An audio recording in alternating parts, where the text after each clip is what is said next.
Le président de la Côte d'Ivoire, Alassane Ouattara, a créé la surprise en annonçant le départ des troupes françaises du pays à partir du mois de janvier. C'est dans ce cadre que nous avons décidé du retrait concerté et organisé des forces françaises en Côte d'Ivoire.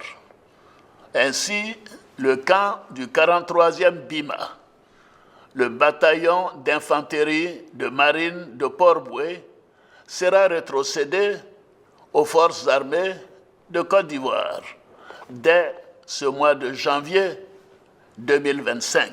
La décision ivoirienne est symbolique étant donné que la France est un allié majeur de la Côte d'Ivoire en Afrique de l'Ouest. L'autre puissance de la région, le Sénégal, a également annoncé la fermeture à terme de la base des forces françaises dans le pays selon le chef du gouvernement, Ousmane Sonko.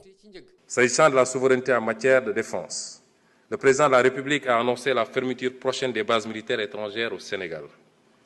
De toutes les bases militaires.